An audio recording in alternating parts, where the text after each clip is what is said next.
Kuna namna naweza nikasema mwaka huu wa 2025 umeweza kuanza vizuri sana. So tumeshuhudia baadhi ya matukio tofauti ya ndoa yakiendelea kutokea hasa kwa watu maarufu. So tumeweza kuona ndoa ya Azizi Ki, Jux pia tumeweza kuona na yeye akiwa amefunga ndoa na mpenzi wake huyo kutokea nchini Nigeria. Pia kuna fununu kuna tetesi za chini kana kwamba mwezi huu au mwaka huu pia Diamond Platnumz kuna uwezekano wa 85% wa Diamond Platnumz kuweza kumuoa Zuchu. So iko hivyo.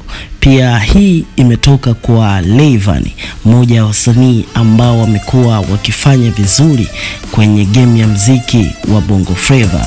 So kupitia kwenye ukurasa wa Instagram, msanii Rayvanny ameweza kuweka moja ya picha ya baby mama wake kama unavyoweza kuiona hapa. Hii ni picha mama watoto wake. So namaanisha mwanamke ambaye amezaa naye mtoto mmoja kwa siku za nyuma. So naweza nikakwambia Rayvanny ameweka picha hiyo ya mwanamke huyo, chini akatupia caption ambayo ilikuwa inasomeka hivi: tamko rasmi, mwezi wa 5 naoa.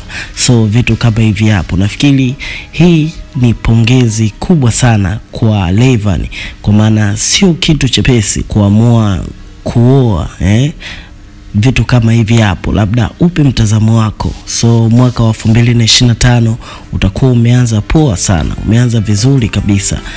Kama hivyo watu maarufu nao tunaweza kuona wanaoa. So ni kitu kizuri pia.